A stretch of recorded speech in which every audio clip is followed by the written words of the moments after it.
Hey guitar enthusiasts, we're going to be doing a 90s classic, Torn by Natalie Imbruglia. This is an amazing song. I was teaching it to some students a few weeks ago and I was like, I have to do this on YouTube because I love 90s music. Now the cool thing about this is the strumming pattern. Now I've gone and I've updated this version so that you can use a capo and eliminate all of the bar chords, all right? So it makes it a little bit easier to play, and that's the version you're gonna see on my website, laurenbateman.com. So we're gonna take a capo, and we're just gonna put it on the 5th fret of our guitar, which means all of the chords are going to be what we call relative to the capo. So if I say play a C chord, you're gonna play a C chord as if this is the 3rd, 2nd, and 1st fret, okay? Just in case you've never used a capo before, hopefully if you're watching this video, you have, all right? So I've got the capo at the 5th fret, which means we're gonna eliminate all the bar chords except for an F chord. So if you know a bar chord, it's going to be much easier to play an F bar chord because we're in the middle of the guitar where the strings are a bit easier to press. But if you can't do that, you can still always use the F major 7. Okay, so other chords we have in the song: A minor, C, E minor, G, my 4 favorite chords, and then we, like I said, we do have that F chord that's going to come in, but you can always use the F major 7 chord as an alternative. So first things first, we're going to talk about the strumming pattern, okay? And if you stick around to the end of this video, I'm going to show you a little bit more intricate pattern that you would use on this song, but for right now, we're just going to keep it simple. So the pattern we're going to use is what we call a 16th note pattern, which I consider a little bit more intermediate, but it's really no different than playing 8th notes. And we're alternating between down and up, except we're just counting, instead of counting 1 and 2 and 3 and 4 and, we're counting 1 E and a 2 E and a 3 E and a 4 E and a, okay? But we're still alternating down, up, just as you would on an 8th note, okay? So this strumming pattern, I'm looking at it here, is 1 E and a 2. So it's down, up, down, okay? So that's the first part. So if I play my C chord, which is gonna be the first chord, it's gonna be down, up, down. Already sounds like it. Down, up, down.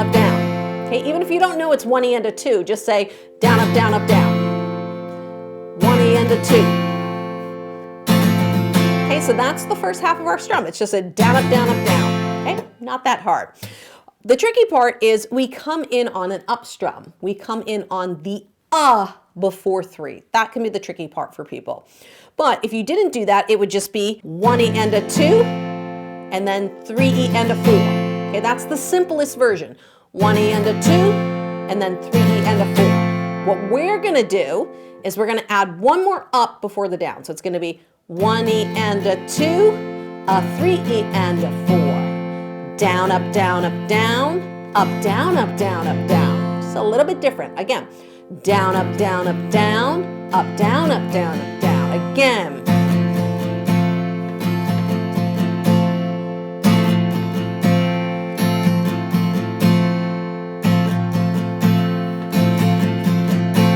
So now let's try picking up the tempo. So it's going to be down, up, down, up, down, up, down, up, down, up, down, down, up, down, up, down, up, down, up, down, up, down. Ready?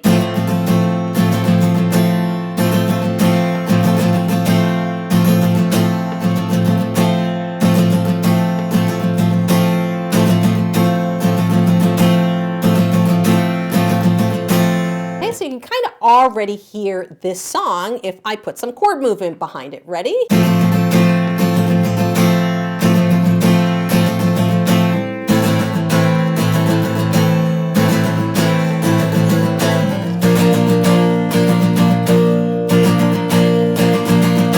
Now what was I doing there? I was just playing a C chord twice. Okay, and then I played an E minor chord twice, and then I chose to play an F bar chord twice, but again, you could play F major 7. It'll just have a little bit more of a brighter sound, but if that's what you can do right now, that's what you can do. So that is the verses of the song. So we have that, and then we play it again until we get to a pre-chorus where we introduce some new chords. Now the chords aren't being played for 2 measures here. They're being played for 1 measure. So we have an A minor chord, a G chord, an E minor chord, and a G chord, and this continues into the chorus. Now this is the great thing about this song that I absolutely love, is that you can use the same strumming pattern from the beginning of the song all the way through to the end. You don't have to change anything about it. So what I want to do is I want to go through the strumming again, and then I want to play through the verse, the pre-chorus, and the chorus section so that you have something to practice along to. And if you're interested in learning about the more percussive rhythm I might do on this song, we'll do that after the playthrough. All right, so let's take it from the top. Again, I'm playing a C chord here. And when I sing and play, sometimes my hand goes on autopilot, so I might not always stick exactly to this strumming pattern, but I'm going to try the best I can. All right, so let's take it from the top. Let's get our strumming down. Down, up, down, up, down, up, down, up, down, up, down. Ready? Down, up, down, up, down, up, down, up, down, up, down. 1 E and a 2, a 3 E and a 4. I thought I saw a man brought to life. It was warm, he came around like he was dignified. He showed me what it was to cry. You couldn't be that man I adore. And to know, seem to care what your heart is for. I don't know them anymore, but nothing where we used to lie. Conversation has run dry. It's what's going on. Nothing's fine, I'm torn. I'm all out of faith. This is how I feel. I'm cold and I'm ashamed, lying naked on the floor. Illusion never changed into something real. I'm wide awake and I can see the perfect sky and sun. You're a little late, I'm already torn.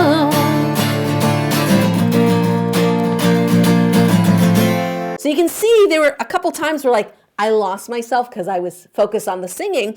And the key is if you're playing something like this and you lose yourself in the middle, and that's why I leave the mistakes in to show you that sometimes even I mess up on these things. And the key is to keep that hand moving. And I think it was the end of that first verse.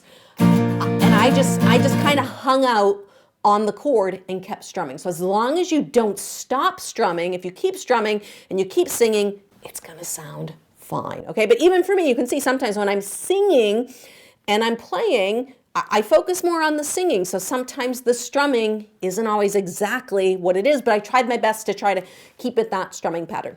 Now, the reason is because this isn't typically how I play the song. Typically, I get rid of the capo and I would play this song as all bar chords, okay? Eventually, usually when I give people this song, they're getting more into the intermediate level and we're getting ready for bar chords. And the reason why, if I just take that F, okay, and I show you how I would play this song, you're gonna see why I like bar chords for this song.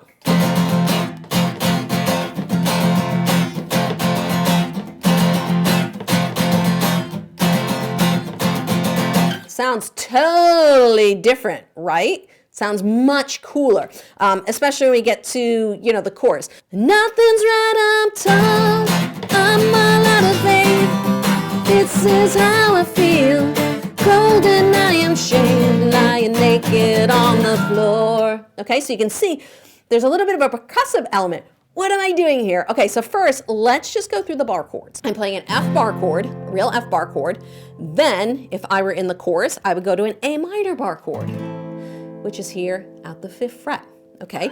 And it's nice because you can just slide from F to A minor, and then from A minor, we go to B flat, which is boop, right here. And now I'm gonna put my second finger back down because the difference between a major and a minor bar chord is you just lift up your middle finger, okay? So you're either flipping me off or it's on the guitar, okay? So we have F, A minor, B flat, okay? So that's my verse.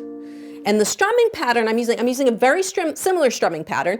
Let's play it on the A minor, so we're in the middle of the guitar. I'll use that B flat since we're in the middle of the guitar. So it's an F-shaped bar chord. It's the same shape as F.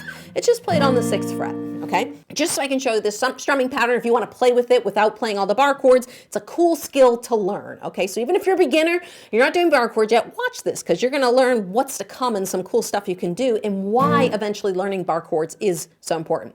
So I'm using the same strum. I'm going down, up, down, up, down. It's the same strum except I'm releasing the pressure on my hand to mute the strings. Do you hear how the guitar cuts off instead of letting it ring? It's, oh, how did I do that? I just released the pressure. I didn't take my hand completely off the guitar, but you strum the chord and then you release the pressure, the strings will mute, okay? So I went down, up, down, up, down. That's no different. And then I have the up, which is the before the 3. I don't play the down on the 3, okay? I play up and then up, down, up, down. And every time I'm lifting the pressure off the string. So I got down, up, down, lift the pressure, and then I have the first up, lift the pressure, and then up, down, and release the pressure. All right, so there's 3 points in the strumming pattern where I'm muting the strings, all right? After the first down, after the up, actually basically on the 3rd beat, so there's no strum on the beat, it's a muted beat, and then after 4. So it sounds like this.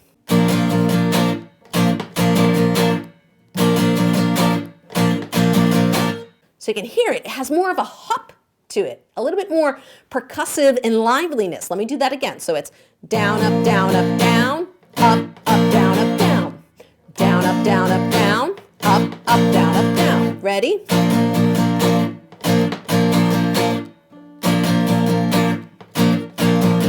Okay, so it's a really cool sound. And if we pick it up to speed with the song, 1, 2, here we go.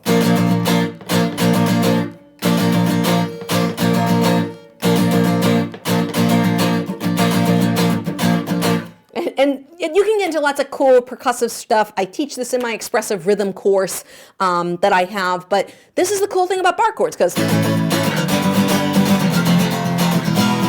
you can kind of just slide them up and down the guitar. So I want to give you a playthrough as I would play this song. And this is how they play the original. I believe the original is played all as bar chords to get this percussive. And really, you can hear the chords. They cut off very quickly when you listen to the recording. Again, it's pretty much the same strumming pattern for the entire song. So once you get it down, the hard part is doing the bar chords. The other thing is, we have an A minor chord. There's certain chords that you can play open, but again, I prefer to play it as all bar chords. So let's take a look at those, right? So we have an F bar chord. Here we have A minor on the 5th fret, B flat on the 6th fret. The D minor is going to be on the 5th fret. C, I like to play it as this double bar on the 3rd fret, but you also could play it up here on the 8th fret. So it's C to D minor, up to you. You could play everything on this top string. I just don't think that's what they're doing because it starts getting too high.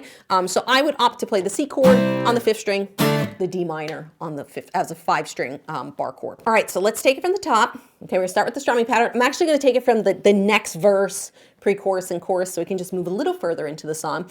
But remember, strumming pattern, down, up, down, up, down, up, down, up, down, down, up, down, up, down, up, down, up, down. Again, down, up, down, up, down, up, down, up, down. One more time. Okay, let's take it from that verse. So we got 1, 2, here we go. So I guess the fortune teller's right. But I should have seen just what was there and not some holy light. But you go beneath my veins and now I don't care, have no luck. I don't miss it all that much. There's so many things that I can't touch on top. I'm all out of faith. This is how I feel. I'm cold and I am shamed, lying naked on the floor. Illusion never changed into something real. I'm wide awake and I can see the perfect sky is sun. You're a little late, I'm already done. And just so you know what happened on a song like this where you strum a lot, look how I was holding my pick at the end. My pick turned on the end. I tried to turn it back, but I couldn't get it to turn back. But see, sometimes the pick will turn. Keep playing. Lots of cool mistakes here to show you guys. And I've been playing the guitar for a long time, and this stuff still happens. It happens from time to time. And if I were in the middle of a song doing that, I would have to turn the pick. If I wanted to keep playing the song, I'm either going to have to drop the pick and get a new one, or I'm going to have to turn the pick in my hand. So that gave you two challenges, an easier version and a harder version. It is up to you which one you want to go with. And if you're interested in learning more about percussive strumming, I highly recommend you go check out my palm muting video right over there, where I'm going to show you a really cool technique to get some cool dynamics out of your guitar.